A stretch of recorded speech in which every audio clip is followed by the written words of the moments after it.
उसे आप इंपोर्ट कर लो अपनी गैलरी से। इंपोर्ट करके जब उसको शेयर करने का टाइम आएगा तो वो आपसे पूछेगा आपको इसे पीडीएफ की फॉर्म में देना है, इमेजेस की फॉर्म में देना है, इमेजेस में भी जेपीजीई फॉर्म में देना है, तो वो ऑप्शंस अवेलेबल होते हैं। आपको वहां से पीडीएफ क्लिक करना है, वो आपका ऑटोमेटिक पीडीएफ बना देगा, आपको कुछ मेहनत नहीं करनी उसमें। ठीक है, तो पीडीएफ बनाएंगे तो बेटर रहेगा, एक ही जगह आपके पास भी डॉक्यूमेंट रहेगा, मेरे पास भी रहेगा। अगर कभी नेटवर्क इश्यूज हैं तो आप फोटोज भी अपलोड कर सकते हैं। फोटो इस तरह से लीजिए कि आप जो है लैंडस्केप मोड में फोटो ले रहे हैं, ताकि आपका जो प्लेन पेज है और जो आपका वो लाइन वाला पेन वाला पेज है वो दोनों आ जाए। समझ रहे हो ना, लैंडस्केप मोड में फोटो क्लिक करनी है, दोनों पेज आ जाए। मैम हाँ जी मैम, जिसकी अनरोल है क्लास वो क्या करे? वो व्हाट्सएप कर सकते हैं। जिनकी क्लास अनरोल है, आई थिंक 2-3 बच्चे हैं जिनको नई आईडी नहीं मिली है ऑफिशियल, वो कोशिश करिए पीडीएफ बनाकर मुझे व्हाट्सएप करिए। व्हाट्सएप पे इमेजेस मत शेयर करिए, क्योंकि फिर आपकी इमेजेस जो हैं वो मिक्स हो जाएंगी। ठीक है, तो वो लोग प्लीज व्हाट्सएप जो करना है वो पीडीएफ बना के करें। अगर किसी को नहीं समझ में आता, जो कोई एक पीडीएफ बना रहा है वो दूसरे की हेल्प कर दीजिए। ठीक है, इतना तो करेंगे हम। Yes ma'am. और नहीं तो क्या, आप एक दूसरे की हेल्प करोगे और कौन करेगा आके। Yes ma'am. नमाज वाइवा लेना है आपने? वाइवा कल शिफ्ट हो रहा है, वाइवा तो कल शिफ्ट हो रहा है। आज हम क्या पढ़ाएंगे, करेंगे? आज हम पढ़ेंगे। और मैम जो फ्राइडे को टेस्ट हुआ था उसका रिजल्ट वो मिल जाएगा आपको, टेंशन मत लीजिए, सब मिलेगा आपको। टेंशन दिवाली नहीं है। Bumper, Diwali bumper. ठीक है, ऑफर में मिलेगा। फ्राइडे, फ्राइडे के साथ बाय 1 गेट 1 फ्री टेस्ट मिलेगा ना आपको, रिजल्ट्स बाय 1 गेट 1 हो जाएंगे। और सेकंड चीज जो आपका 17 को है, ठीक है, मैं आज आपके क्वेश्चन पोस्ट करूंगी। 17 को आपको असाइनमेंट सबमिट करनी है। ठीक है, कुछ क्वेश्चंस शेयर होंगे आपके साथ गूगल क्लासरूम पे, उन क्वेश्चन के आंसर आपको जो है उसमें लिखना है, अपनी जो भी पेजेस हैं उसे आपने एज अ असाइनमेंट जो है अपलोड करना है। दूसरा काम ये है आपके लिए। और 17 को आपका टेस्ट रहेगा। हाँ मैम व्हाट्सएप पे भी कर देना शेयर। Questions, yes ma'am. हाँ कोई बात नहीं, वो जो भी मैं वहां पोस्ट करूंगी ना क्वेश्चंस, उसकी इमेज क्लिक करके आपके ग्रुप में भी ऐड कर दूंगी। ठीक है, ओके मैम। मैम असाइनमेंट रहने दो मैम, 4 हॉल्ड सारी मिलती है हमें, उसमें भी नहीं नहीं नहीं, काम आप पकड़ा लोगों देते के हैं हमें असाइनमेंट। चक्के। तो फिर और एक बात बताओ, Yes, ma'am. आपके हिस्से का काम हम थोड़ी ना करेंगे, आपको मार्क्स नहीं चाहिए मैम बाद में करते हैं। बेटा, बाद में हॉलीडेज नहीं होंगे होता। मैम, काम पकड़ा देंगे, फिर बोलेंगे आपने अपने हॉलीडे एंजॉय करी मैम, थोड़ा हॉलीडे है मैम। मैं नहीं तो पूछूंगी बनता है आपसे एटलीस्ट। एंजॉय करेंगी, मैंने तो काम दिया, मैं पूछूंगी नहीं एंजॉय करा। ठीक है, तो काम तो देखो करना पड़ेगा। ज्यादा कुछ नहीं है, देखो अभी भी आपके पास टाइम है असाइनमेंट के लिए। मैं मुश्किल से आपको 3 या 4 क्वेश्चंस दूंगी, 3-4 क्वेश्चन तो लिखे जा सकते हैं, इतनी बड़ी असाइनमेंट तो मैं दे भी नहीं रही हूँ। 3-4 क्वेश्चन दिए जाएंगे, उसी चीज को आपने पेज पे लिखना है अच्छे से, ताकि सजा के डायग्राम अच्छे से बना लेना, क्योंकि असाइनमेंट के मार्क्स जुड़ते हैं। नहीं भेजोगे, डेडलाइन से लेट हो जाएगी, फिर मुझे ब्लेम मत करना कि मैम असाइनमेंट के मार्क्स नहीं गए। ठीक है, तो उस टाइम पर जो सबमिट कब करनी मैम?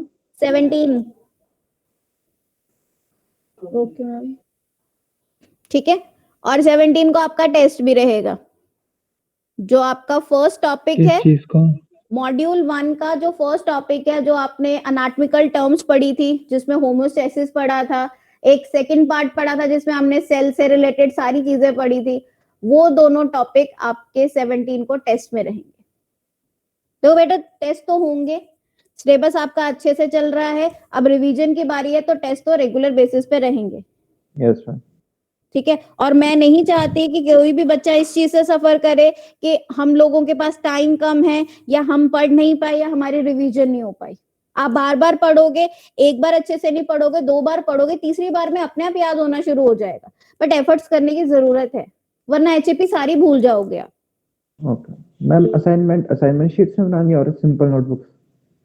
आपके पास सिंपल नोटबुक है, आप सिंपल नोटबुक पे बना के, क्योंकि आपने मुझे इमेजेस तो भेजनी है, यस मैम। इमेजेस मैम भेजिए, 17 आपके को नोट्स टेस्ट बन कैंसिल जाएंगे। कर दो। क्यों? मैम हॉलीडेज भी तो एंजॉय करनी है, टेस्ट की प्रिपेयर कैसे करेंगे फिर? तो फिर 18 को कैसे एक रात में कैसे कर लोगे प्रिपेयर, मुझे ये बताओ।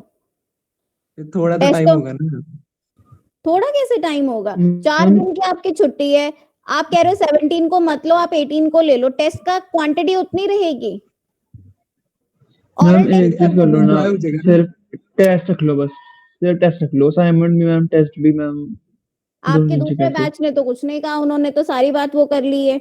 उन्होंने कहा ठीक है मैम हम मैम टेस्ट उनको पे दे देंगे। देना मैम, उनको दे दो, उनको दे दो, हमें मैम टेस्ट वो दे दो। इंटेलिजेंट बच्चे हैं। नहीं नहीं, बात और मैम इंटेलिजेंट पूरे बैच तो दोनों बैचेस का काम सेम है ना, हो तो फर्स्ट सेमेस्टर ही ना, तो काम तो यस देखो मैम। करना पड़ेगा। ठीक है, ऑरल टेस्ट देना है ये इतना मैं कर सकती हूँ कि मैम हम रिटन टेस्ट नहीं दे सकते, आप हमारा ऑरल टेस्ट ले लेना 17 को, इतना मैं कर सकती हूँ। नहीं मैम, रिटर्न ही ठीक है फिर तो। रिटर्न ठीक है। उसमें ज्यादा बेइज्जती हो जाती है।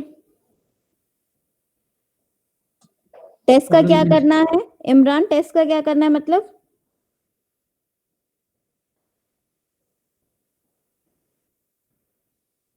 आप लोग आपस में बातें करते हो या मुझसे पूछ रहे होते हो कुछ? मैम पूछ रहा है टेस्ट कौन किस चीज का है?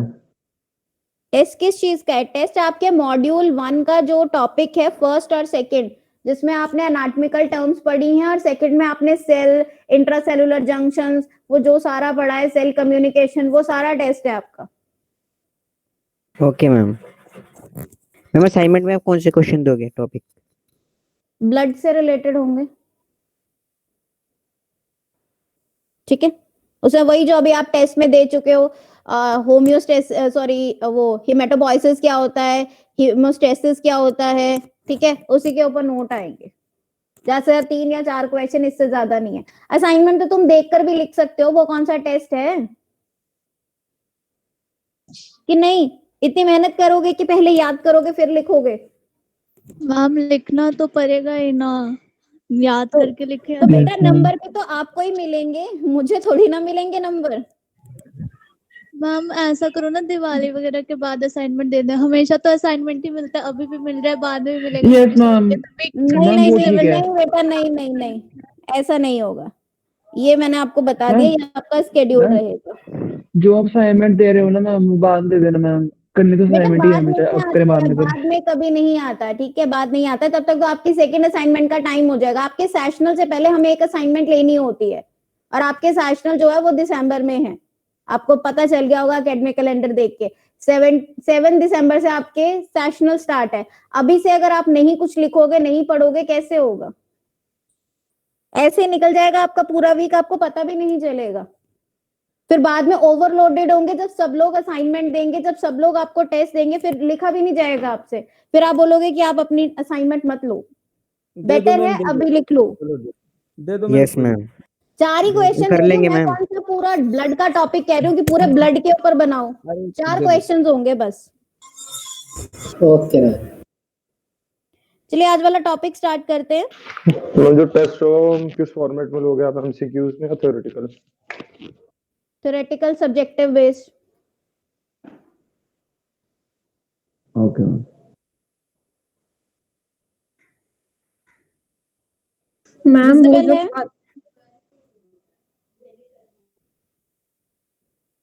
क्या बोल रहे हो भव्या?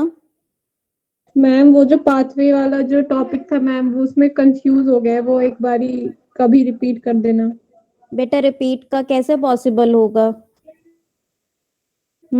आप पढ़ के मैम उसमें, दीपावली जस्ट ऊपर ऊपर से बता देना, वो मेरे को भी आप समझ नहीं उसको आया। एक बार पढ़, आप एक बार उसको पढ़ो, उसमें जो डाउट्स हैं वो पूछो कि मैम ये वाली चीज जो है ये कैसे हो रही है। मतलब पूरा रिपीट का बेटा बहुत मुश्किल हो जाता है, आपकी रिवीजन करवानी ज्यादा जरूरी है। आप उसको बार बार पढ़ोगे फिर बताओगे कि मैम यहाँ ये स्टेप कैसे हुआ, वो तो मैं आपको क्लेरिफाई कर दूं। पूरा topic repeat, it's very difficult, आपकी तैयारी छूट जाएगी। जो आपको लिखने की स्पीड है, जो तैयारी है, वो सारी छूट जाएगी आपकी। आप अपने जो भी डाउट्स है उसको लिख लो, ठीक है। जैसे 18 को मान लो आपका कोई टेस्ट नहीं रखेंगे, उसमें आपका डिस्कशन सेशन रख देंगे कि आपकी ये क्वेरीज है, इस टॉपिक से ये क्वेरीज है, फिर वो चीज हम सॉर्ट कर लेंगे। लेकिन एक बार आप पढ़ो, उसमें से क्वेरीज बताओ। पूरा टॉपिक रिवाइज कराना इट्स वेरी वेरी डिफिकल्ट। और मेरा Okay, फोकस ma'am. ये है कि सबको एक बार तैयार हो जाए, आपका पूरा सिलेबस कम से कम हम अच्छे से पढ़ ले और हर किसी को याद हो जाए, ठीक है। Screen Okay. visible? Yes, ma'am. Yes, ma'am. Yes, ma'am. Yes, ma'am. Yes, ma'am. So last time we were discussing the integumentary system. ठीक है, आपने इंटेग्यूमेंट्री सिस्टम के बारे में अच्छे से स्टडी किया है कि इंटेग्यूमेंट्री सिस्टम बेसिकली क्या है, आपके स्किन से रिलेटेड सिस्टम है, ठीक है, जो कि बाकी और सिस्टम के साथ भी सपोर्टिव वे में काम करता है, यानी जो बाकी सिस्टम्स हैं उनको भी एक तरह से हेल्प करता है, उनके साथ रिलेशनशिप में जो है ये सिस्टम आगे काम करता है, कोऑर्डिनेशन में काम करता है। सेकेंड हमने पढ़ा था कि जो आपका स्किन रहता है that is the largest organ of the body, हमारी बॉडी का सबसे बड़ा ऑर्गन जो है वो आपकी स्किन है, ठीक है, जो आपकी पूरी बॉडी को कवर करती है, ठीक है, और कुछ पर्टिकुलर एरियाज में हमारी जो स्किन की थिकनेस होती है वो ज्यादा होती है, जैसे आपकी सोल है, जो एड़ियां होती हैं, या आपके पाम्स हैं, हथेलियां हैं, यहाँ पर जो स्किन है वो हमारी एज कंपेयर टू बाकी बॉडी से यहाँ ज्यादा होती है। मोर ओवर हमने ये पढ़ा था कि जो आपकी स्किन होती है वो डिफरेंट डिफरेंट फंक्शंस फॉलो करती है, अलग अलग फंक्शंस है, जैसे आपके स्किन को एक प्रोटेक्टिव जो कवरिंग है, जो हमारी टॉप मोस्ट लेयर है वो बॉडी को एक प्रोटेक्टिव कवरिंग देती है, कोई माइक्रो ऑर्गेनिज्म हो गया, ठीक है, कोई रेडिएशन हो गई, वो डायरेक्टली जो है वो स्किन में पेनिट्रेट नहीं करती है, because our epidermis that act as a barrier for the skin. Vitamin D की सिंथेसिस होती है जिससे अल्टीमेटली आपके कैल्शियम एब्जॉर्प्शन होती है, कैल्शियम अच्छे से एब्जॉर्ब होगा तो बोन्स में जाएगा, बोन्स आपकी स्ट्रांग बनेगी, ठीक है। एक और चीज हमने पढ़ी थी कि जो स्किन है वो वाटर प्रूफिंग लेयर प्रोवाइड करती है, मींस आपकी जो स्किन है वो पूरी बॉडी को वाटर प्रूफ कर देती है, मींस ऐसा नहीं है कि अगर आप जो है वाटर के कांटेक्ट में आए तो वाटर जो है वो स्किन के थ्रू जो है वो पेनिट्रेट होके परमिएट होके बॉडी के अंदर चला जाता है, ऐसा नहीं है। So that's why it act as a kind of protective layer, ठीक है। फिर हमने पढ़ा था कि जो स्किन होती है बेसिकली उसकी 3 मेन लेयर्स रहती है, जो टॉप मोस्ट लेयर जो हमें दिखाई देती है दैट इज योर एपिडर्मिस, ठीक है। जो आपकी सेकेंड लेयर होती है just below your epidermis is the dermis. Dermis वो लेयर होती है जहां हमारे स्किन के मोस्टली फंक्शन परफॉर्म होते हैं, जैसे वहां पर सेबेशियस ग्लैंड्स होते हैं जो सीबम रिलीज करते हैं, वहां पर स्वेट ग्लैंड्स होते हैं जो स्वेट रिलीज करते हैं, ठीक है। उसके अलावा जो आपके हेयर फॉलिकल्स होते हैं या जो आपका हेयर इरेक्टर मसल होता है, जो आपके हेयर्स हैं, जो हमें टॉप मोस्ट लेयर पे हेयर्स दिखाई देते हैं, जो वो मतलब आप ये कहेंगे इरेक्ट है, जो स्ट्रेट जो आपको खड़े दिखाई देते हैं जो हेयर्स हैं, that is because of this muscle that is present in the dermis. Just below that dermis we have the third layer that is hypodermis, ठीक है, जिसको आप सबक्यूटेनियस लेयर भी कहते हैं। जो सबक्यूटेनियस लेयर होती है वो हमारी जो है सबसे इनर मोस्ट लेयर होती है, जो स्किन को बॉडी के बाकी पार्ट से जो है वो ज्वाइन करती है, ठीक है। तो बाकी पार्ट से ज्वाइन करते हैं, प्लस उसमें और क्या चीज प्रेजेंट होती है, आपके एडिपोस टिश्यूज प्रेजेंट होते हैं। एडिपोस टिश्यूज जो हैं वो इंसुलेशन प्रोवाइड करते हैं, इंसुलेशन इन द सेंस कि आपकी बॉडी से हीट को बाहर नहीं जाने देते, तो that fat act as a insulator in the body, ठीक है। तो ये जो एडिपोज है that is present in the bottom layer, innermost layer that is the subcutaneous layer, ठीक है। Then there is the line of cleavage. Line of cleavage क्या है, हमारी पूरी बॉडी में कुछ लाइंस प्रेजेंट होती हैं, जैसे मैं आपको इमेज दिखाती हूँ लाइक दिस। हमारी पूरी बॉडी में कुछ इस तरह की लाइंस प्रेजेंट होती है that are known as cleavage lines और टेंशन लाइंस। ये क्या लाइंस रहती है, आपको पता है कि हमारी बॉडी में कोलेजन फाइबर्स और इलास्टिन प्रेजेंट होता है, ठीक है। Due to the presence of this elastin and collagen fibres, इन्हीं के डायरेक्शन में हमारी बॉडी में कुछ लाइंस होती हैं जिनको हम टेंशन लाइन कहते हैं। अगर आप अपनी स्किन को ऐसे देखेंगे आपको ये लाइंस नहीं दिखाई देंगी।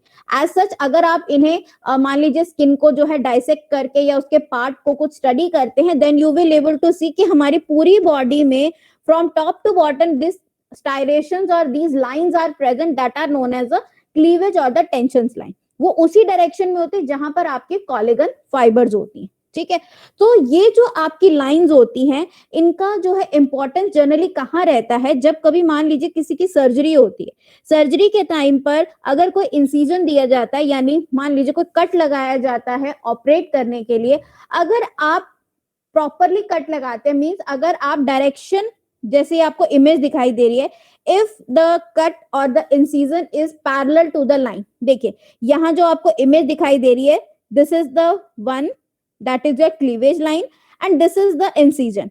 जो इंसिजन अगर आपके लाइंस के बिल्कुल पैरेलल लगा होगा उसका जो एरिया है यानी जो कट है उसका साइज उतना ही छोटा होगा। जितना वूंड या जितना कट छोटा होता है उतना ज्यादा जल्दी वो हील होता है। लेकिन अगर आप अपोजिट करते हैं, फॉर एग्जाम्पल जो टॉप मोस्ट लेयर आपको दिखाई दे रही है ये सर्कल में, देखिए इसके अपोजिट कट लगा रखा है, अब इसमें कितना ज्यादा स्पेस है। तो इट इज एडवाइज कि जब भी कोई सर्जरी की जाती है तो हमेशा क्लीवेज लाइन के पैरेलली की जाती है, सो दैट कि जो वूंड है या जो वो कट है, वो जो गैप है वो कम से कम हो। जितना कम गैप होगा उतना ज्यादा जल्दी वो जो है आपका जो इंसीजन है वो उतना जल्दी भर जाएगा। जिसको कहते हैं ना कि जितनी गहरी चोट होती है उतना टाइम लेती है वो हील होने के लिए, यहाँ सिंपल वही चीज है। सेकंड चीज क्या है कि एज सच आपकी बॉडी में ये जो मार्क्स है, ये क्लीवेज लाइन है, ये दिखाई नहीं देती अनलेस एंड अनटिल बॉडी जो है वो स्ट्रेच नहीं होती। स्ट्रेच इन द सेंस, अगर आप कभी एक्सरसाइज करते हैं तो आपने कभी देखा होगा डिफरेंट डिफरेंट स्ट्रेच लाइंस दिखाई देती हैं, ठीक है। या फिर प्रेगनेंसी के केस में क्या रहता है, स्ट्रेच मार्क्स दिखाई देते हैं। जिस टाइम पर बॉडी बहुत ज्यादा स्ट्रेच होती है उसी टाइम पर आपको ये जो लाइंस हैं जिनको हम क्लीवेज लाइंस कहते हैं ये विजिबल होती है। एज सच भी हमारी बॉडी में प्रेजेंट है, लेकिन ये दिखाई तब देती हैं जब बॉडी जो है ओवर स्ट्रेच हो जाती है, जरूरत से ज्यादा स्ट्रेचिंग हो जाती है। So these lines are known as cleavage और द टेंशन लाइंस, जो कि बॉडी पे प्रेजेंट होती है with respect to the collagen fibre as well as the elastin, ठीक है। सेकेंड चीज क्या है इसमें, एपिडर्मल रिजेस। एपिडर्मल रिजेस जिसे आप एक तरह से फिंगरप्रिंट्स या फुटप्रिंट्स कहते हैं, ठीक है। आपने बहुत बार देखा होगा कि वो फिंगरप्रिंट्स जो हम चेक करते हैं या जो फुटप्रिंट्स हम देखते हैं, दैट आर जस्ट बिकॉज कि हम उसमें एपिडर्मल रिजेस चेक कर रहे हैं। जैसे यहाँ देखिए, ये these are the epidermal ridges, ये जो आपको यहाँ दिखाई दे रहे हैं these are the epidermal ridges. ये जब आप उसको अंडर माइक्रोस्कोप देखते हैं तो वो कुछ इस तरह से दिखाई देती है, ठीक है। इन रिजेस में आपको स्वेट ग्लैंड्स जो हैं उनके पोर्स भी दिखाई देंगे, ठीक है। Along with that there are also the epidermal ridges, ठीक है।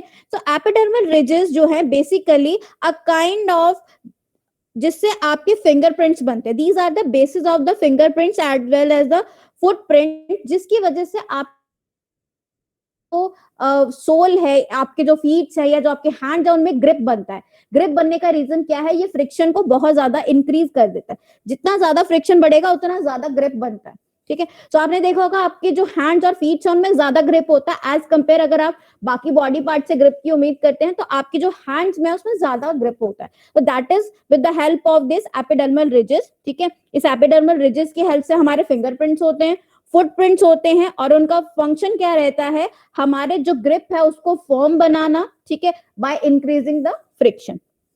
और इन्हीं एपिडर्मल रिजेस को जब हम स्टडी करते हैं, यानी जब हम फुटप्रिंट्स हो गया या आपके फिंगरप्रिंट्स हो गए उनको स्टडी करते हैं, उसको हम डर्मेटोलाइसिस कहते हैं, ठीक है।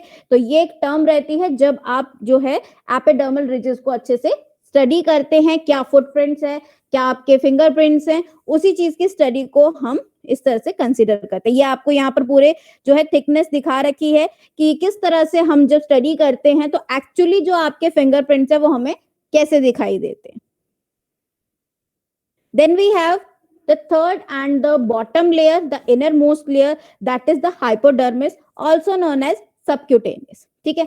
यहाँ पर दो चीजें प्रेजेंट होती हैं, एक होता है कनेक्टिव टिश्यू, एक होता है एडिपोज टिश्यू। जैसे मैंने आपको पहले बताया था, इनर मोस्ट लेयर बॉडी को, स्किन और आपकी बॉडी को आपस में कनेक्ट करती है with the help of connective tissue, ठीक है। आपका जो स्किन का पार्ट है वो मसल से कनेक्ट रहता है, ठीक है, जहां पर व्हाइट ब्लड सेल्स प्रेजेंट होते हैं with the help of the connective tissue. Second thing मैंने आपको बताई, इसमें क्या रहता है, एडिपोज टिश्यू। एडिपोज टिश्यू क्या है, जो आपके फैट होते हैं, फैट सेल का क्या काम होता है, एनर्जी को स्टोर करके रखता है। तो यानी जो आपकी हाइपोडर्मिस होते हैं, that contains the stored energy in the form of adipose tissue. More over it provide the cushion, means अगर कोई मैकेनिकल इंजरी होती है तो डायरेक्टली आपकी बॉडी में ऐसा नहीं कि एकदम कोई चोट लगी तो बॉडी के इंटरनल ऑर्गन्स तक पहुंचेगी, वहां पर कुछ कुशंस होते हैं जो उस शॉक को, जो भी इंजरी है उसको बियर करती है, ताकि आगे जो आपके इंटरनल ऑर्गन्स है वो डैमेज ना हो। So it act as a cushion, moreover it provide insulation. जैसे मैंने आपको बताया कि जो फैट है वो क्या करता है, हीट को रिटेन करके रखता है। जैसी हीट रिटेन रहती है तो वहां पर क्या है, इंसुलेशन रहती है, हीट बॉडी से बाहर नहीं जाती है। अलॉन्ग विद दिस पार्ट आपकी स्किन में कुछ एसेसरी स्ट्रक्चर भी होते हैं जो अदर देन स्किन, कुछ हमारे बॉडी में पार्ट्स रहते हैं, जैसे आपके हेयर्स हैं, नेल्स हैं, these are the accessory structure. जो एसेसरी स्ट्रक्चर्स होते हैं जैसे कि हेयर्स हैं, that are also known as pili, ये बहुत इंपॉर्टेंट है बॉडी के लिए। They also protect the body, ठीक है, हीट लॉस नहीं होने देते, and it also give us sensing light touch, ठीक है। तो इसमें क्या है कि जो आपके हेयर्स होते हैं, यहाँ पर क्या है, एक आप कह दो सेबेशियस ग्लैंड से एक मटेरियल रिलीज होता है, एक कंपाउंड रिलीज होता है जिसको हम सीबम कहते हैं, जिसका काम होता है स्किन को मॉइस्चराइज करना। ये आपके हेयर्स में प्रेजेंट होता है, जो स्किन हेयर्स प्रेजेंट होते हैं, ठीक है, हेयर्स में प्रेजेंट होता है। तो जैसे भी कोई डर्ट हो गई, कोई डर्ट पार्टिकल है, डस्ट पार्टिकल है, कोई माइक्रो ऑर्गेनिज्म है, तो वो क्या है, इसके बीच में ट्रैप हो जाते हैं। जैसे वो ट्रैप हो जाते हैं, वो उसे बॉडी के अंदर जाने नहीं देते। फॉर एग्जाम्पल, अगर आप नॉस्ट्रिल्स के, अगर आप हेयर्स की बात करें, जब हम किसी तरह से ब्रीदिंग करते हैं, चाहे कैसा भी एनवायरनमेंट हो, हमारे जो नॉस्ट्रिल्स में हेयर्स होते हैं वो उस पर्टिकुलर एयर को रिफाइन करते हैं, जो भी डस्ट मैटर होता है उसको वहीं पर एनक्लोज कर देते हैं ताकि वो रेस्पिरेटरी सिस्टम में न जाए।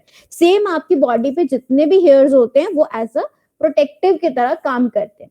सेकेंडली, हमारे स्किन में दो तरह से हेयर्स होते हैं, एक बहुत ज्यादा डेंस होते हैं, जैसे आपके स्कैल्प, ठीक है, आपके स्कैल्प में जो हेयर्स हैं ये बहुत डेंस हैं, डार्क है एंड थिक है। लेकिन जो हमारी बॉडी, रेस्ट बॉडी में जो आपके हेयर्स होते हैं, दैट इज समवट लाइट, ठीक है, वो पेल होते हैं, ठीक है, और वो समवट थिन रहते हैं if we are comparing that with your scalp, ठीक है। So they are basically divided as a two part, one is the vellus, another is the terminal hair. Vellus वही जो मैंने आपको बताया, जो साइज में छोटे होते हैं, small pale and fine hairs that is present all over the body, that are the vellus part. जो terminal hairs होते हैं, that are somewhat dark, coarse, as well as found on the scalp, eyebrows, after puberty, on legs and various part of the body, ठीक है। So these are the type of hairs that are different from the location, ठीक है, जिस भी location में वो present है, जहां पर आपके शॉर्ट या पेल फाइन हेयर्स हैं, that are the vellus hairs, और जैसे हमारे स्कैल्प में, आईब्रोज में डार्क डेंस कलर के हेयर्स प्रेजेंट है, that are the terminal hairs. Now hairs basically that are composed of dead keratinized epidermal cell. जो डेड केराटिनाइज्ड एपिडर्मल सेल्स होते हैं, बेसिकली दो पार्ट्स रहते हैं, एक होता है शाफ्ट, एक होता है फॉलिकल। जो शाफ्ट वो वाला पार्ट है जो आपको हेयर्स बाहर दिखाई देते हैं, जो आपकी एपिडर्मिस पे आपको हेयर्स दिख रहे हैं, that is the shaft part, ठीक है। देन देयर इज रूट, ठीक है, after that there is the follicle, under that there is the root sheet as well as the dermal root sheet. तो इस तरह से हमारा पूरा हेयर डिवाइड होता है। मैं आपको यहाँ स्ट्रक्चर दिखाती हूँ, ये देखिए, जो पार्ट आपको दिखाई देता है, जो टॉप मोस्ट लेयर होता है, दैट इज योर शाफ्ट, ठीक है, ये आपका शाफ्ट है।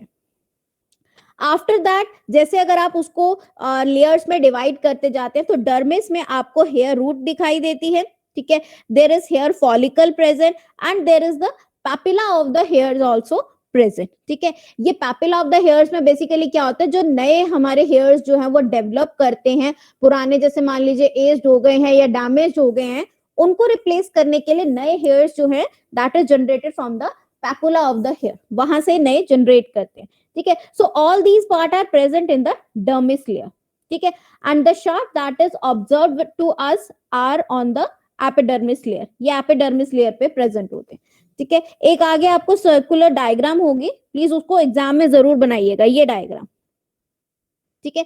इस डायग्राम में आपको दिखा रखा है, there is a presence of medulla, ठीक है, then the cortex as well as the cuticle. अब जो हमारी हेयर रूट होती है, ठीक है, जो हेयर रूट होते हैं बेसिकली वो तीन पार्ट्स में डिवाइड होती है, one is the cuticle, another is the cortex, third is the medulla.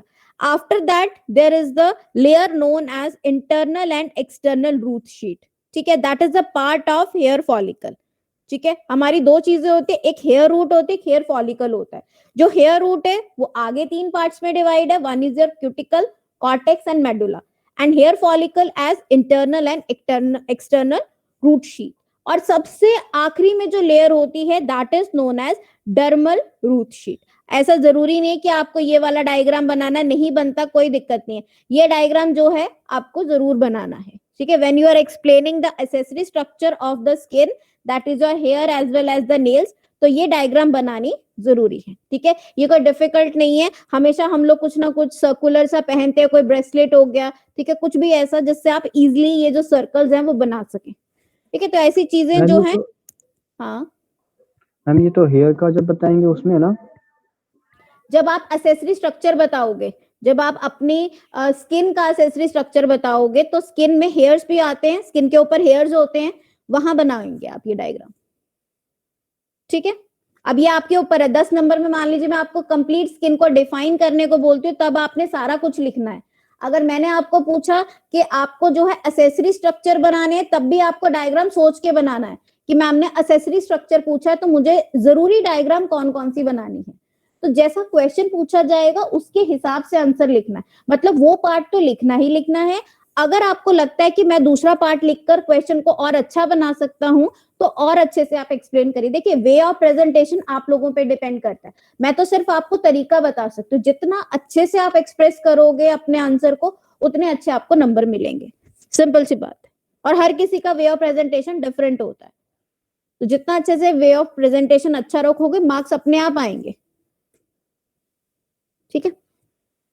Second we have the nails, ठीक है। जो सेकेंड एसेसरी स्ट्रक्चर हमारे स्किन का है that is the nails. It is also composed of your hard and keratinized epidermal cells, ठीक है, that is located on the dorsal surface of fingers and toes. आपने देखा होगा नेल्स सिर्फ हमारे फिंगर्स और टोज में प्रेजेंट होते हैं, so basically that are present on the dorsal surface of your fingers and your toes.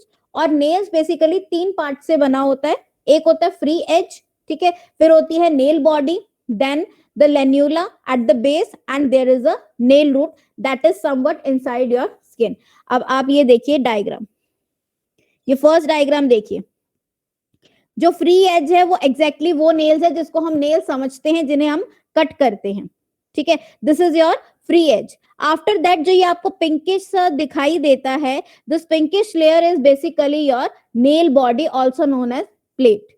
After that there is a lunula, ये जो आपको सामी सर्कल में दिखाई दे रहा है, आप लोग अपने नेल्स देखिए, आपके नेल्स भी ऐसे हैं, आपके नेल्स में ये पार्ट विजिबल है, दिस पार्ट। Yes ma'am.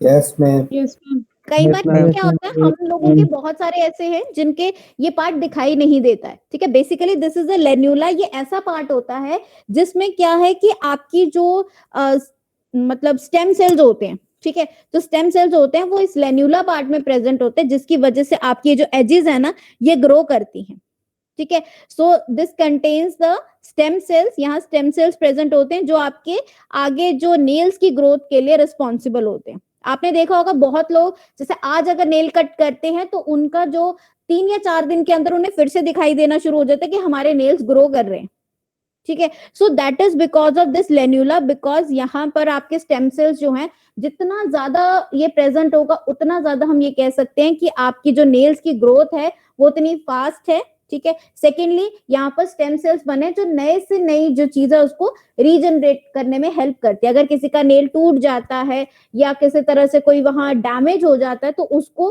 दोबारा से रिवाइव करने का काम करता है ये लेन्यूला। एंड लास्ट में होता है आपका ये नेल रूट, ये देखिए जो आपकी स्किन के बिल्कुल साथ में टच है।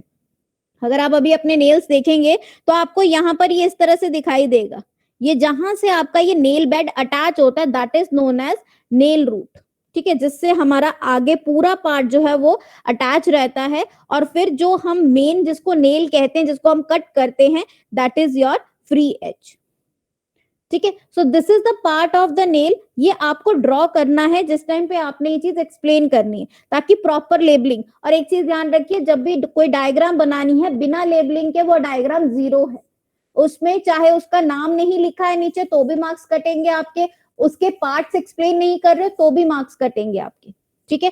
सो बेटर है उसके हर एक पार्ट को आपको अच्छे से लेबल करना है और नीचे नाम जरूर लिखना है कि आप किस चीज की डायग्राम बना रहे हो। आपको ये समझ के पेपर करना है कि हम किसी को समझा रहे हैं और पेपर करना है। हाँ दीदी बोलो। मैम जिसके पास लेन्यूला नहीं होगा उसका नेल्स का ग्रोथ ही नहीं होगा। नहीं ऐसा नहीं है, कई बार ये चीज हमें विजिबल नहीं होती, लेकिन कई बार ऐसा भी रहता है कि बहुत सारे लोगों को इसकी जो नॉर्मल जो इसका एरिया रहता है उससे ज्यादा एरिया कवर होता है, कम रहता है, बट डजंट मीन कि अच्छी बात नहीं है। कई बार हमें नहीं भी विजुअलाइज होती है चीज, इट्स ओके। मेरी विजुअलाइज नहीं हो रही है इसलिए पूछा। नहीं नहीं, ऐसा कुछ नहीं है, मेरी भी नहीं दिखती है। पहले कभी दिखाई देती थी बहुत ज्यादा, लेकिन अब नहीं दिखाई देती है। तो ये डिपेंड करता है, पर्सन टू पर्सन वेरी करता है। कई बार हमें बहुत अच्छे से विजुअलाइज होती है नेल्स में, और कई बार ये नहीं दिखाई देती है।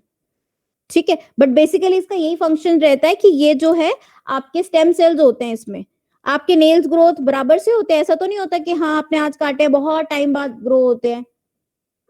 Yes ma'am.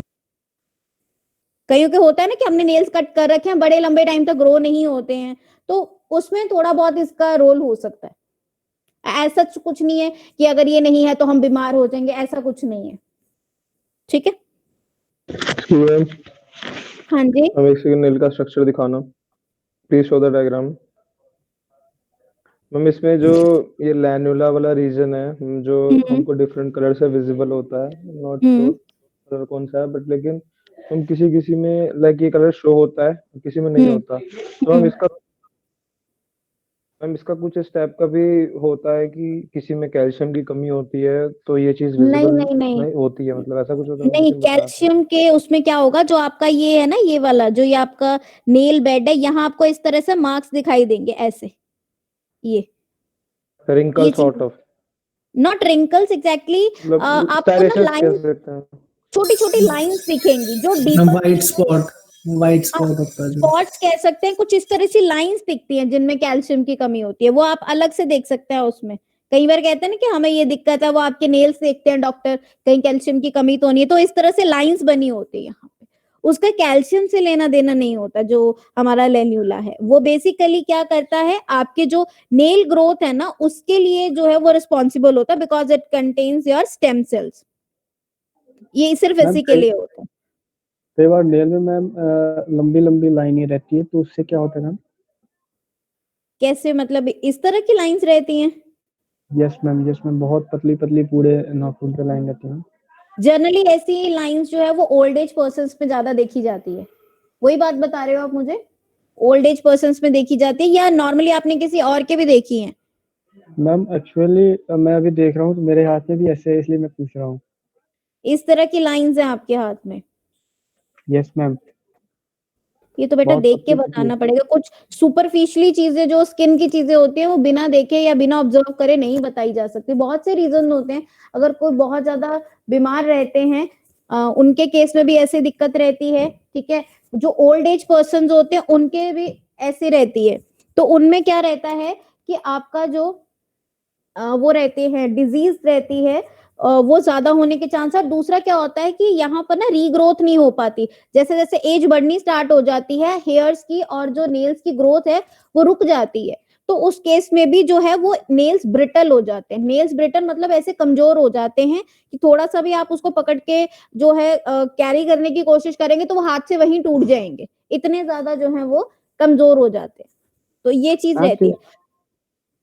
यस मैम, इसको डॉक्टर को दिखाना चाहिए क्या? हाँ, पूछ सकते हैं आप एक बार की क्या दिक्कत है। दिखा लेंगे तो अच्छी बात है, क्योंकि ऐसा रहता है ना, जो स्किन डिजीज होती है वो बिना देखे पैटर्न पढ़े नहीं बताई जा सकती। Okay ma'am. Now there is a type of skin. ठीक है, हाँ जी मैम, हमें जब नेल की डायग्राम बनाने आएगी तो हम लोग फर्स्ट वाले बनाएंगे या सेकंड वाले? आप फर्स्ट वाली बना लो, सेकंड वाली तो शायद ज्यादा कॉम्प्लेक्स है, वो आसान लग रही है वो बना लो। आपके ऊपर है। ये सेजिटल सेक्शन दिखा रखा है उन्होंने आपको, नीचे लेयर्स भी दिख रही हैं। आपको ये बनाना, आप ये बना लो, दूसरा बनाना दूसरा बना लो, जो इजी लगती है, पर होनी चाहिए डायग्राम। ठीक है मैम, दोनों डायग्राम की तो इक्वल वेटेज होगी ना? नहीं, देखिए ये डायग्राम अगर आप बनाते हो that will be more specified. इसको आप ज्यादा एक्सप्लेन कर रहे हो। ठीक है, ये आपको सिर्फ एक टॉप व्यू दे रहा है, डॉर्सल व्यू दे रहा है। ठीक है, इसको बनाओगे तो मतलब मेन चीज ये है कि आपके जैसे ज्यादा पेज ऑक्यूपाई होगा तो वो इससे होगा, अगर आप ये सोचते हो। ठीक है, अगर आपके पास लिखने के लिए दूसरा कंटेंट बहुत है तो आप इसे भी बना सकते हो, कोई दिक्कत नहीं है। ये आपके ऊपर है, आप कैसा बनाना चाहते हो। देखो, वे ऑफ प्रेजेंटेशन वो आप पे डिपेंड करता है, किस तरह से आप पेपर को अटेम्प्ट करते हो। जितना अच्छा अटेम्प्ट करोगे उतने अच्छे चांसेस रहेंगे आपके अच्छे मार्क्स के। ठीक है, next is a type of skin. ठीक है। अब अगर हम स्किन की टाइप को डिवाइड करते हैं तो basically on the basis of hairs कि हमारी बॉडी में कुछ एरिया ऐसे रहते हैं जहाँ हेयर्स प्रेजेंट होते हैं और कुछ एरिया ऐसे होते हैं जहाँ हेयर्स प्रेजेंट नहीं होते। फॉर एग्जांपल आपके पाम्स हैं, आपके सोल्स हैं, इन एरियाज में हेयर्स नहीं होते, आपकी हथेलियों में, आपकी एड़ियों में कोई हेयर्स नहीं होते, but rest of the body में हमारे जो है हेयर्स प्रेजेंट होते हैं। So the hairless part is your thick skin. आपने देखा होगा हमारी जो सोल्स हैं या पाम्स है वहां स्किन थोड़ी ज्यादा मोटी होती है एज कंपेयर आपके रेस्ट ऑफ द बॉडी जहां पर आपकी स्किन थोड़ी थिन होती है। अगर आपको वीडियो ध्यान में है तो हमने एक वीडियो देखी थी रिगार्डिंग स्किन कि अगर कोई नेल या कोई नीडल आपके फुट के अंदर या आपके सोल के अंदर एंटर करती है तो किस तरह से धीरे धीरे हमारी स्किन को पेनिट्रेट करती है, बिकॉज उस एरिया में आपका जो सोल है वो ज्यादा जो है थिक होता है, तो वो धीरे धीरे आपकी इनर लेयर तक एंटर करती है। कैसे वो आपके जिसे आप कहते हैं पियर्सिंग करती है, उसको हर्ट करती है आपकी स्किन को, तो वो चीज थी आपके हेयरलेस स्किन में, ठीक है, जो आपके सोल्स में या आपके पाम्स में प्रेजेंट होती है। Now with the ageing effect, जैसे मैंने आपको पहले बताया, जैसे जैसे एज बढ़नी स्टार्ट हो जाती है आपकी स्किन में जो है डेवलपमेंट रुक जाती है। आपकी जो स्किन है, नेल्स हैं, ये प्रॉपरली डेवलप नहीं कर पाते। मोर ओवर स्किन पे बहुत ज्यादा क्रैकिंग्स आ जाती हैं, बहुत डिहाइड्रेशन हो जाती है, सूखी हो जाती है स्किन। आपने देखा होगा जितने ओल्ड एज पर्सन होते हैं उनकी स्किन बहुत ड्राई होती है, सूखी होती है, क्रैक्स होते हैं उनके ऊपर, बहुत ज्यादा फेस पे, बॉडी पे रिंकल्स आने स्टार्ट हो जाते हैं, बिकॉज वहां रीजनरेशन जैसी प्रोसेस नहीं हो पाती। धीरे धीरे जैसे जैसे हमारी एज जो है आगे बढ़ती रहती है, ये प्रोसेस जो है वो डिटियोरेट होनी स्टार्ट हो जाती है and is observe during the old age, ठीक है। मोर ओवर जो हमारी स्किन का इम्यून सिस्टम है वो भी बहुत ज्यादा अफेक्ट होता है। Immune system in the sense कि आपको पता है आपकी स्किन में कोई भी माइक्रो ऑर्गेनिज्म, कोई केमिकल एज सच एंटर नहीं कर सकता, लेकिन जो ओल्ड एज पर्सन होते हैं उनका स्किन जो है वो अच्छे से प्रॉपरली वर्क नहीं कर पाता। वहां पर जो इम्यून का रिस्पॉन्स है, इम्यून सिस्टम बहुत पुअरली रिस्पॉन्ड करता है। सेकंड क्या रहता है कि जो आपकी डिजीज है वो बहुत जल्दी होने के चांस है, क्योंकि जो ओल्ड एज पर्सन है उनकी स्किन पे क्रैक्स है, तो कोई भी पैथोलॉजिकल कंडीशन, कोई भी बीमारी उन्हें बहुत जल्दी हो सकती है। प्लस जो एज है उसके साथ साथ नेल्स ब्रिटल हो जाता है, जैसे मैंने अभी पहले भी बताया, ब्रिटल माने बहुत कमजोर हो जाते हैं। अगर वो उसे थोड़ा सा प्रिक करने की कोशिश करेंगे या कुछ होल्ड करने की कोशिश करेंगे तो वो हाथ में ऐसे ही टूट जाएंगे, बहुत कमजोर हो जाते हैं नेल्स, ठीक है। हेयर्स जो है बहुत ज्यादा वीक हो जाते हैं, ठीक है, वो नए नहीं जो है डेवलप हो पाते। तो these are the ageing effects with your accessory structure of the skin. यहाँ आप देख सकते हैं एक साइड आपको यंगर जो बॉडी है, ठीक है, उसमें स्किन कैसी दिखाई देती है, एक साइड आपको दिखाई दे रही है ओल्डर की। यहाँ पर आपको एज स्पॉट्स दिखने शुरू हो गए। दिस एज स्पॉट्स बेसिकली क्या होता है, यहाँ से स्किन आपकी डैमेज होनी स्टार्ट हो गई है। अब यहाँ पर जो है नई स्किन नहीं डेवलप होगी, ठीक है, धीरे धीरे रिंकल्स पड़ने स्टार्ट हो जाएंगे, सारी जो स्किन है वो ड्राई हो जाएगी, क्रैक्स आ जाएंगे और स्किन जो है आपको रिंकल्स के साथ दिखनी शुरू हो जाएंगी। नाउ विद द स्किन, ऐसा नहीं कि स्किन के ऊपर कोई चीज इफेक्ट नहीं करती है अदर देन केमिकल्स, ये जो आपकी सनलाइट है, ठीक है, it also affects the skin. बहुत जगह आपने सुना होगा लोगों को सनबर्न्स हो जाते हैं, स्पेसिफिकली जो चीक एरियाज होते हैं वहां बहुत ज्यादा रेडनेस आ जाती है।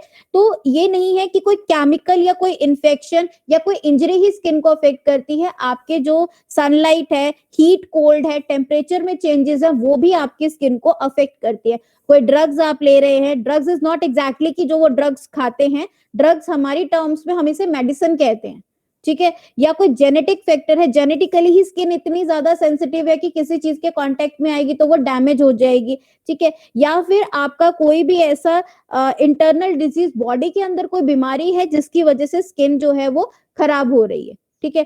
तो ये सारे फैक्टर जो हैं स्किन को डिफरेंट डिफरेंट वेज में अफेक्ट करते हैं। फंक्शन ऑफ, हाँ जी मैम, ट्रॉमा फ्रिक्शन क्या है? ट्रॉमा माने इंजरी। अगर कोई इंजरी हो जाती है, कोई एक्सीडेंटल केस हो जाता है तो हमारी स्किन सबसे पहले अफेक्ट होती है। तो उस केस में भी वो ये बता रहे हैं कि ये सारे फैक्टर्स हैं जो आपकी स्किन को अलग अलग तरीके से अफेक्ट करते हैं, ठीक है।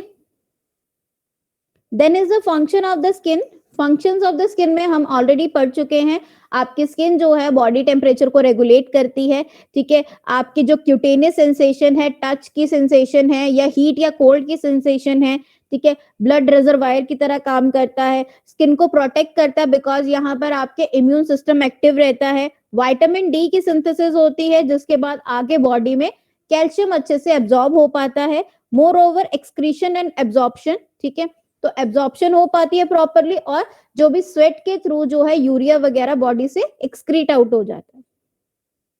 मैम ठीक है, हाँ जी। मैम ये तो खुद स्किन है, तो ये प्रोटेक्शन तो स्किन को नहीं दे सकता, नहीं तो बॉडी को स्किन प्रोटेक्ट करेगा ना। क्यों, वो खुद को भी तो प्रोटेक्ट कर रहा है ना, वही तो कवरिंग बन रखी है आपकी, तो अपने आप को भी तो प्रोटेक्ट कर रहा है ना। अरे स्किन जो है वो आपकी बॉडी में जो है प्रोटेक्शन का काम करती है, मींस उसके अंदर खुद में ऐसे कुछ इम्यून सिस्टम है, आपके WBCs है, जो खुद को भी प्रोटेक्ट करता है, बॉडी को भी प्रोटेक्ट करता है, तभी तो प्रोटेक्ट कर रहा है सबको। ओके ठीक है, मैम। अब अगर आपकी बॉडी में मान लीजिए कोई टेम्परेचर चेंजेस आते हैं, ठीक है, तो आपका हाइपोथैलेमस क्या करता है, in case of hot conditions, for example बहुत ज्यादा गर्मी है तो वो हॉट सेंटर की तरह काम करेगा, बॉडी में बहुत ज्यादा स्वेटिंग होनी स्टार्ट होगी। जैसे बहुत ज्यादा स्वेटिंग होगी तो क्या होगा, सारा जो पसीना है वो बाहर निकल जाएगा, कुछ टाइम बाद आपको क्या लगेगा, कूलिंग सेंसेशन होनी स्टार्ट हो जाएगी, आपको ठंडा लगना शुरू हो जाएगा। मींस वो हाई टेम्परेचर से आपकी बॉडी को नॉर्मल टेम्परेचर पर लेकर आ रहा है। अब ये ऐसा कैसे करता है, जो आपके सरफेस कैपिलरीज है, हमारी जो स्किन की सरफेस है वहां पर कैपिलरीज प्रेजेंट है, ठीक है, ये उसकी वेजो डायलेशन कर देता है। वेजो डायलेशन माने जो ब्लड वेसल्स है उन्हें डायलेट कर देता है, उनके साइज को इंक्रीज कर देता है, जिसकी वजह से फ्लो इंक्रीज होता है, मेटाबॉलिक रेट कम होगा, और हेयर्स जो होते हैं वो फ्लैट हो जाते हैं, जो स्किन के ऊपर हेयर्स प्रेजेंट है, ज्यादा से ज्यादा स्वेटिंग होनी स्टार्ट हो जाती है, ताकि बॉडी का टेम्परेचर जो है वो कम हो सके। लेकिन इसका उल्टा, अगर मान लीजिए विंटर सीजन है, उस टाइम पे क्या होगा, वहां कंस्ट्रिक्शन होनी स्टार्ट हो जाएगी। कंस्ट्रिक्शन होगी तो जो हीट है वो बॉडी से बाहर नहीं जाएगी। हीट बॉडी से बाहर कैसे नहीं जाएगी, कि आपकी जो स्वेटिंग है वो कम से कम होगी। इसी वजह से हम लोगों को सर्दियों में पसीना बहुत कम आता है, क्योंकि बॉडी की हीट जो है उसको बाहर निकलने की जरूरत नहीं, बॉडी के अंदर रहने की जरूरत है, ताकि आपकी जो कंडीशन है from very cold condition to body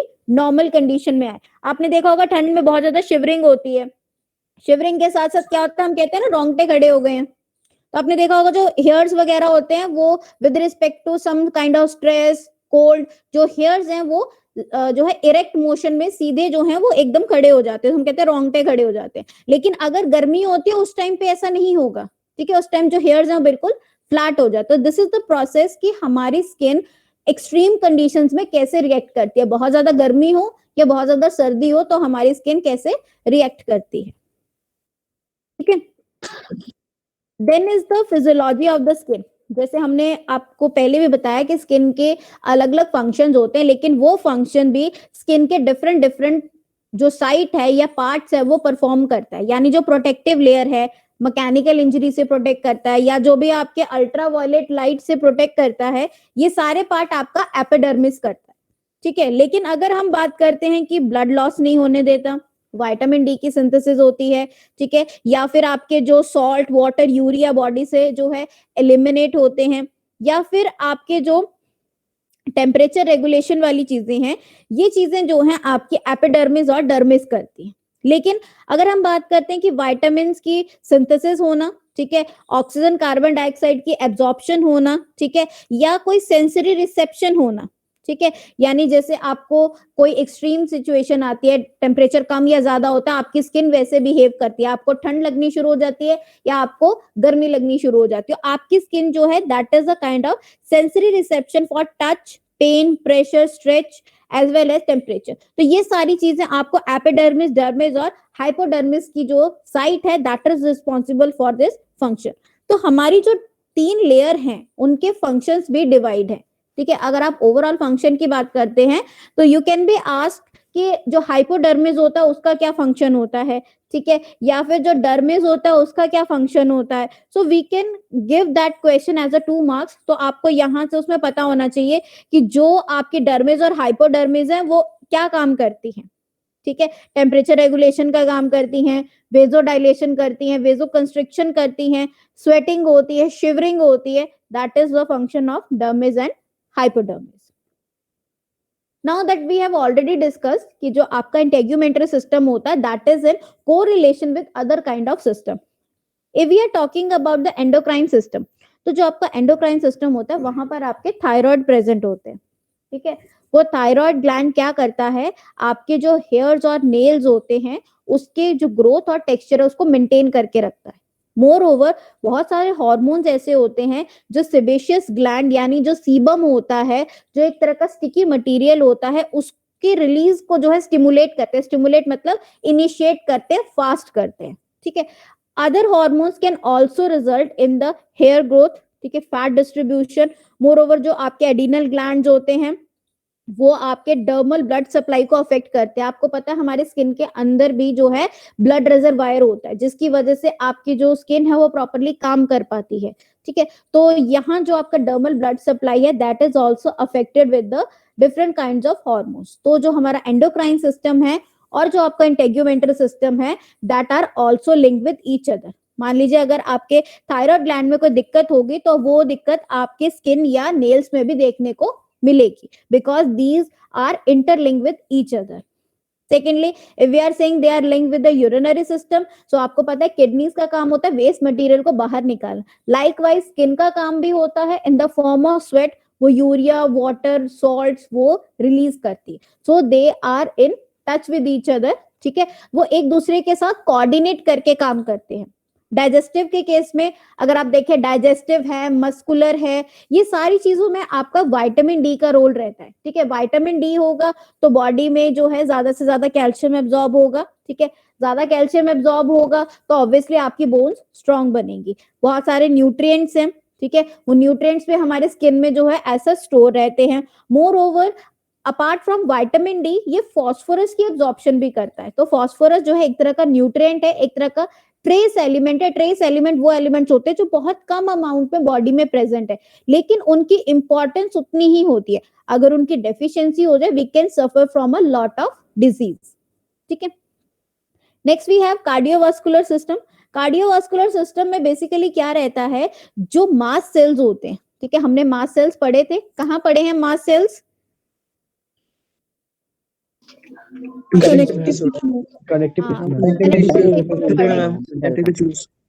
और मास सेल्स क्या रिलीज करते हैं? हिस्टामिन और कुछ? Heparin, serotonin. हाँ, heparin, serotonin as well as the histamine. तो मेन पार्ट जो है आपका हिस्टामिन रहता है।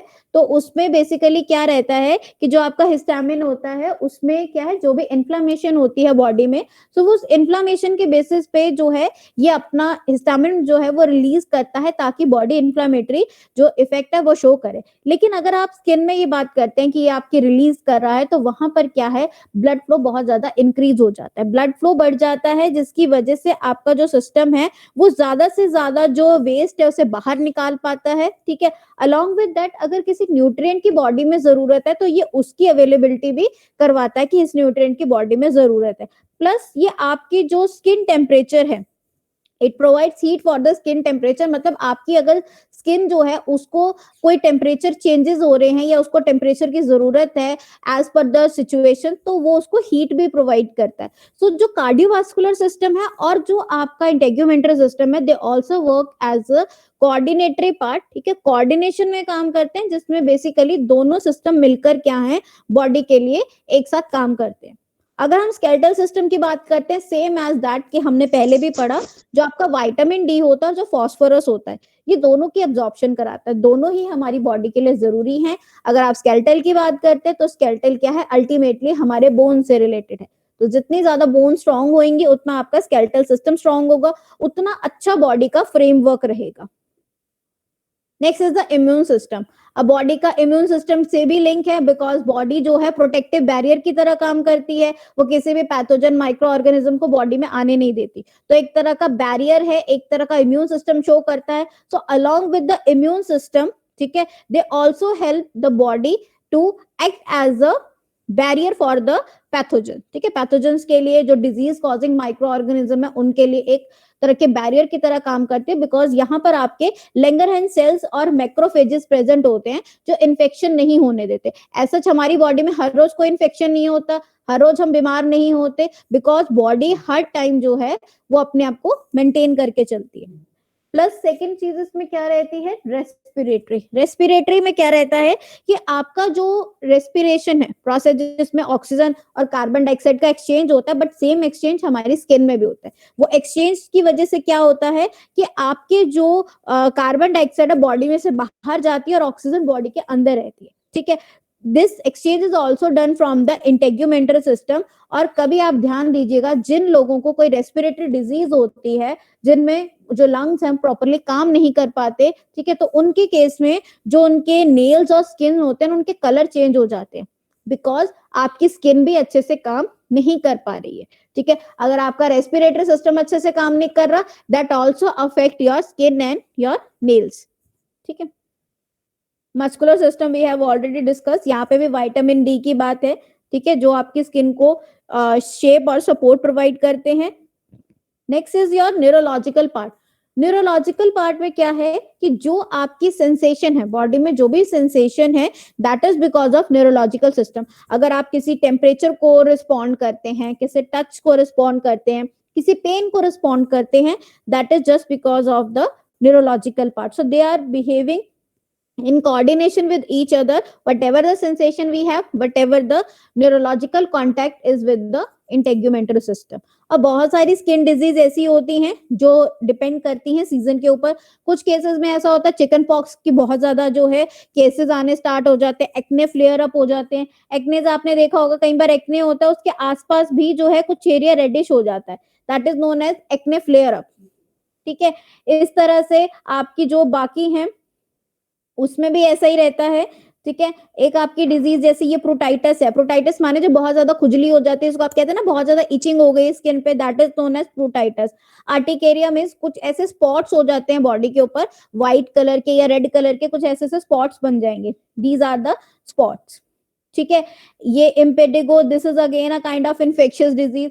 कोई इंसेक्ट बाइट हो जाता है, देखा होगा आपने, ज्यादातर इंसेक्ट बाइट गर्मियों के टाइम पे होता है, ठीक है। ये टीनिया कैंडिडिया एक तरह की डिजीज है जो इस टीनिया जो माइक्रो ऑर्गेनिज्म है इसकी वजह से होती है, ठीक है, इसलिए इसका नाम ऐसे दे रखा है। या फिर कुछ डिजीज होती हैं जिससे हम सोरियासिस या एक्जिमा कहते हैं। सोरियासिस बेसिकली इन्फेक्शन की वजह से भी होती है और ऑटोइम्यून डिजीज भी होती है। आपने देखा होगा कई लोगों के, कभी अगर ध्यान गया हो, उनके ना बालों में पैचेस बने होते हैं, कुछ इस तरह से ना स्केली से ग्रे कलर के पैचेस बने होते हैं स्किन पे, फेस पे, नेक पे, अलग अलग जगह कहीं बार ऐसे जो है पैचेस से बने होते हैं। ज्यादातर ये पैचेस हमें स्कैल्प में देखने को मिलते हैं, बालों में देखने को मिलते हैं, फोरहेड पे देखने को मिलते हैं। So this type of disease is known as psoriasis. एक ऑटो इम्यून डिजीज होती है जब हमारा जो इम्यून सिस्टम है वो खुद के ही सेल्स को डैमेज करना स्टार्ट कर देता है, ठीक है। So these are the seasonal kind of skin disorder. कोई जरूरी नहीं है याद करना, अगर आप याद कर पाते हैं तो आप लिख सकते हैं, नहीं कर पाते तो कोई दिक्कत नहीं है, ठीक है। So this end with your topic of integumentary system, ठीक है। Be prepared for the tomorrow viva, as well as जो फाइल्स हैं वो आपने अपलोड करनी है। मैं आपको यहाँ पर अभी गूगल क्लासरूम पे शेयर कर दूंगी, ठीक है। हाँ जी मैम एक बार चैट बॉक्स देख लो, आस्था ने कुछ बोले असाइनमेंट इस तरह से दे देने, तो हमें असाइनमेंट चाहिए, मतलब लाइक हर मॉड्यूल का कुछ कुछ क्वेश्चंस के, तो वो इजी हो जाएगा हमारे लिए भी। नहीं बेटा, वो तो 2 असाइनमेंट जाएंगी ना आपकी। अभी मैं से ब्लड से रिलेटेड आपको असाइनमेंट दूंगी, नेक्स्ट टाइम दूसरी असाइनमेंट दूंगी। वो पैटर्न तो बेटा मुझे फॉलो करना ना कि कैसे आपको देना है। यस मैम, तो वही सारे मॉड्यूल्स के देने के लिए सारे मॉड्यूल्स के हो जाएंगे तो फिर आपकी नंबर ऑफ असाइनमेंट्स बढ़ जाएंगी, आपका लिखने का वो बढ़ जाएगा बहुत ज्यादा, आपके ऊपर लोड बढ़ेगा। मुझे कुछ नहीं है, हर मॉड्यूल से दूंगी तो आपके पास 5 असाइनमेंट आ जाएंगी। यस मैम, आप ऐसे ही दो जैसे दे रहे हो। और मिनिमम हमें 2 असाइनमेंट्स की जरूरत होती है जो आपके सेशनल से पहले लेनी हमारे लिए जरूरी होती है, इसलिए आपको कह रही हूँ देने के लिए, ओके मैम, ठीक है।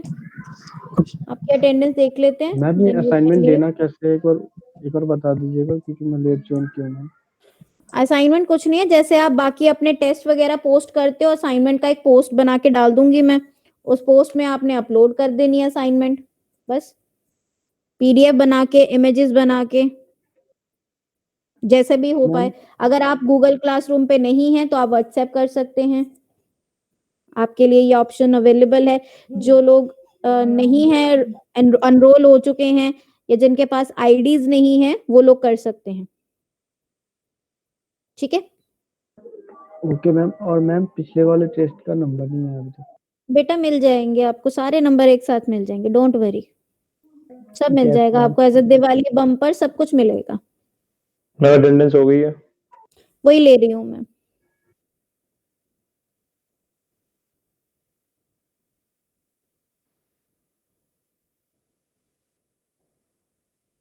Done, you ma'am can leave. हाँ जी, मैम कल फिर से वाइवा होंगे?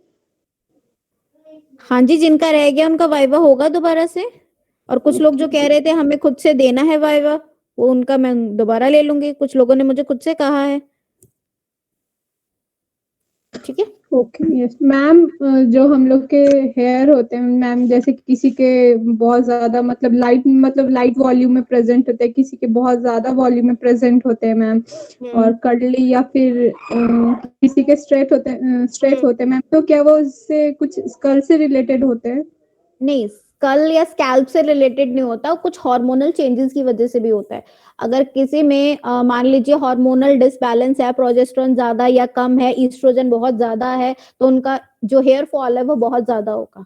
ठीक है, और हेयर फॉल ज्यादा होगा, थिकनेस कम होगी, ठीक है, वॉल्यूम कम होगा, बहुत ज्यादा ब्रिटल हेयर हो जाते हैं, बहुत जल्दी टूट जाते हैं, मतलब अगर आप ऐसे होल्ड भी करोगे तो भी टूट के हाथ में आ जाएंगे, कॉम करने से बहुत ज्यादा हेयर फॉल होता है। तो ये जनरली जो हेयर से रिलेटेड रहता है, that's because of the kind of diet you take, कैसा आप खाना खाते हैं, कितना न्यूट्रिशियस लेते हैं। सेकेंडली, हार्मोनल डिसबैलेंस पे बहुत डिपेंड करता है ये। तो मैम मतलब जैसे हेयर का फंक्शन होता है प्रोटेक्शन, तो वो हमारे स्कल को प्रोटेक्शन करता है, तो मैम जिसका ज्यादा वॉल्यूम होता है वो उससे ज्यादा प्रोटेक्ट नहीं करता? ऐसा नहीं होता, वो तो अब देखिए बिना हेयर्स के भी लोग घूमते हैं, कईयों के सर पे बिल्कुल भी बाल नहीं होते। वो तो एक ऐसा है ना कि हेयर्स का काम क्या है हमारी बॉडी में, ठीक है, तो हेयर्स का काम होता है प्रोटेक्ट करना। मान लीजिए कोई डर्ट है, कोई डस्ट है, वो डायरेक्टली आपके स्कैल्प पे नहीं जा रही है, आपके जो हेयर्स हैं उसको जो है होल्ड कर लेते हैं और उसको रिमूव कर देते हैं।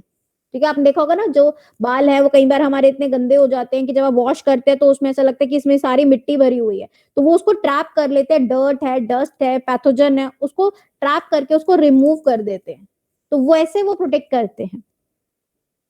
Okay ma'am. मैम कई मतलब मैंने कहीं पे पढ़ा था कि स्कल जब ज्यादा सेंसिटिव होते हैं तो हेयर्स ज्यादा अमाउंट में प्रेजेंट होते हैं।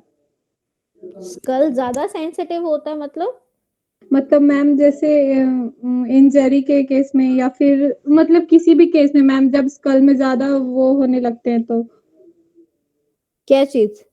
मुझे आपकी बात नहीं समझ आई, स्कल सेंसिटिव है तो उसका हेयर ग्रोथ से क्या लेना देना? मैम जैसे हम लोग के हेयर जो है प्रोटेक्शन में हेल्प करते हैं, तो मैम किसी के स्कल जो होते हैं वो बहुत ज्यादा सेंसिटिव होते हैं, मतलब थोड़े से चोट लगने से ज्यादा डैमेज कर देते हैं, या फिर हमारे जो हॉर्मोन्स वगैरह है वो सब जो रिलीज होते हैं, तो ऐसा उन्हें मतलब कुछ प्रोटेक्शन चाहिए होती है, तो इस वजह से वो ज्यादा वॉल्यूम में प्रेजेंट होते हैं। तो मैंने आपको बताया ना, हार्मोनल चेंजेस की वजह से हार्मोन्स, जैसे मान लीजिए वो थायराइड की बात हम कर रहे थे, ठीक है ना, तो एंडोक्राइन में क्या है, आपका जो थायराइड ग्लैंड होता है, अगर वो प्रॉपरली और अच्छे तरीके से काम करता है तो वो हमारी हेयर ग्रोथ के लिए, नेल्स की ग्रोथ के लिए बहुत इंपॉर्टेंट रहता है। फॉर एग्जाम्पल, अगर वो इम्पेयर हो जाए, जैसे आपने सुना होगा ना, कहीं कहते हैं हमें थायराइड की दिक्कत है, तो उनके केस में क्या होता है, हेयर्स के ऊपर, नेल्स के ऊपर बहुत ज्यादा इफेक्ट आता है, उनका जो हेयर फॉल है वो होना स्टार्ट हो जाता है। कई ऐसी डिजीज होती है जैसे पीसीओडी है, उनके केस में भी ऐसा हो जाता है, हेयर फॉल होना स्टार्ट हो जाता है। ठीक है, कई बार क्या होता है, कुछ ऐसी मेडिकेशंस होती हैं जो क्या करती हैं, हेयर फॉल्स के लिए रिस्पॉन्सिबल होती है, कई ऐसी होती हैं जिनका साइड इफेक्ट होता है हेयर ग्रोथ। ठीक है, एक ऐसी मेडिकेशन आई थी जो पहले हाइपरटेंशन यानी हाई बीपी के लिए दी जाती थी, और उसका साइड इफेक्ट क्या था, पूरी बॉडी पे बहुत ज्यादा हेयर डेवलप हो जाते हैं, जिसको हम हिरुटिज्म कहते हैं। बाद में वो जो मेडिकेशन है वो हेयर ग्रोथ के लिए यूज होनी स्टार्ट हो गई, फिर उसे हाइपरटेंशन के लिए नहीं देते थे, उसे बाल्डनेस के लिए देते थे, जिन लोगों के सर पे बाल कम होते हैं उनको मिनॉक्सिडिल दिया जाता है। तो वो अलग अलग फैक्टर्स रिस्पॉन्सिबल होते हैं फॉर योर हेयर ग्रोथ, ज्यादा है, कम है, आप कैसी डाइट ले रहे हो, कैसा न्यूट्रिशन दे रहे हो, वो सारी चीज डिपेंड करती है, कितना पॉल्यूशन है, हर वो चीज अफेक्ट करती है आपके हेयर ग्रोथ पे, वो सारी चीजें रिस्पॉन्सिबल होती है। Okay ma'am. ठीक है, so rest we will cover by tomorrow. हाँ जी मैम थर्सडे को भी कोई टेस्ट है क्या?